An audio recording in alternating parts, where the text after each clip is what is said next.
Dominic Raab has unveiled plans to finally complete Brexit by taking back control from the European Court of Human Rights.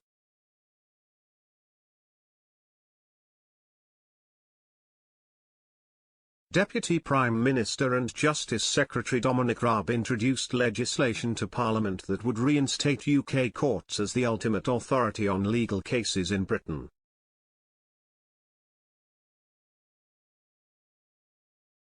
The plan will see the Human Rights Act, introduced in 1998 by Sir Tony Blair when he was Prime Minister, abandoned and replaced with a British Bill of Rights.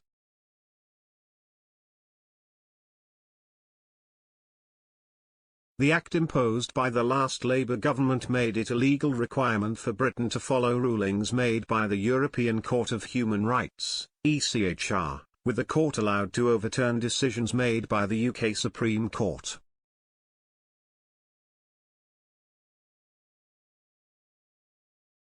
Earlier this month, the Strasbourg court blocked a removal flight to Rwanda at the last minute after granting an interim injunction against removals.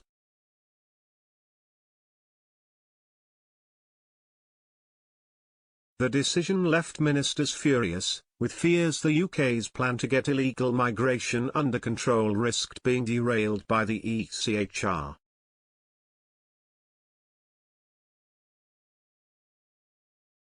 Mr. Raab wants the successor to the Human Rights Act to assert that British courts do not always need to follow case law from Strasbourg and to remove the requirement to follow interim injunctions.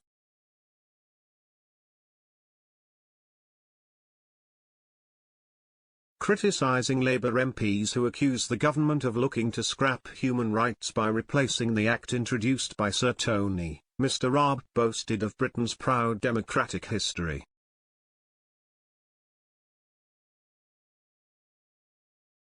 He told MPs in the House of Commons, "We have a proud tradition of freedom under the rule of law in this country."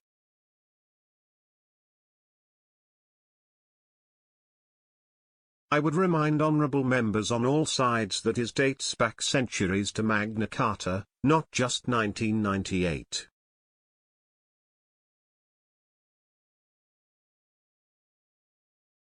In 1215, England made history when King John signed a document outlining that everyone in the country would have equal protections and be required to follow the law, regardless of their status.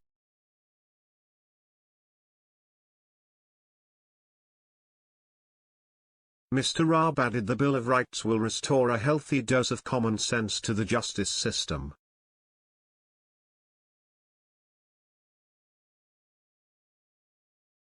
These reforms will reinforce freedom of speech, enable us to deport more foreign offenders and better protect the public from dangerous criminals.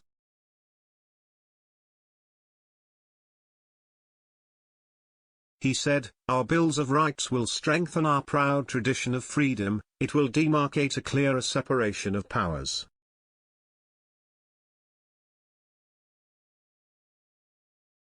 It will ensure greater respect for our democratic institutions and it will better protect the public and restore a healthy dose of common sense to the justice system, which is essential for commanding public confidence. Ultimately it will make us freer, it will help keep our streets safer."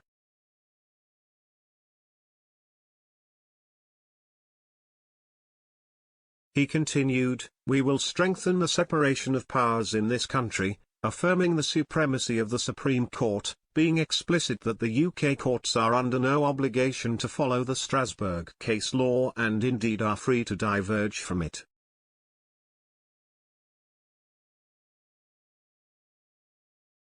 "I'm proud of our world-beating judiciary, and what else is the point of a Supreme Court if it bows in subordination to a European one?"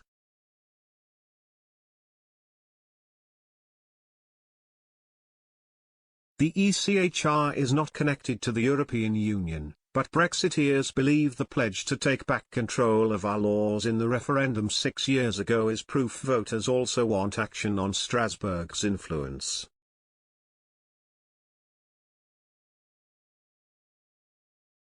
One Conservative MP told Express.co.uk, "We need to leave the European Court of Human Rights to take back control once and for all."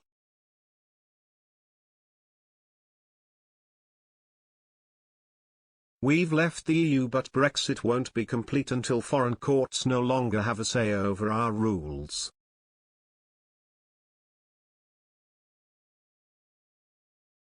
That's what the vote in 2016 was all about.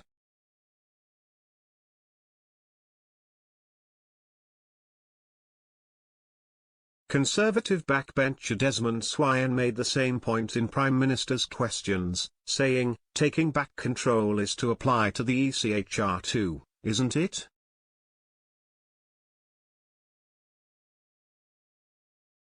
Mr. Raab's plan will see the UK continue to be a part of the European Convention of Human Rights that underpins the decisions made by the courts on Strasbourg.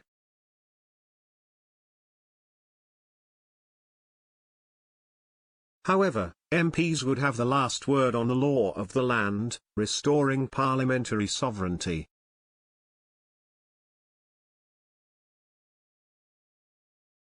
Priti Patel unveiled a deal with Rwanda in April that would allow the UK to deport asylum seekers arriving in Britain illegally to the African country for processing.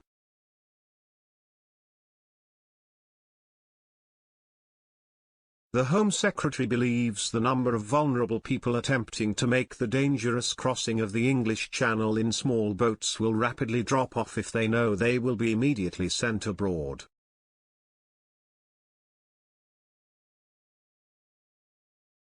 The first flight, due to have taken off last week, was suspended after the European Court granted an interim injunction barring the removal of an Iraqi asylum seeker until a decision on the legality of the government's policy is made in UK courts.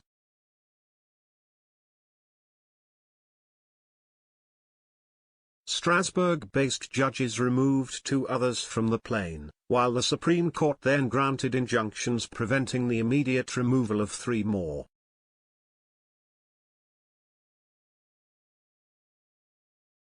Deportations could be delayed for up to a year now while the ECHR hears the full case on the government's plan, according to legal experts.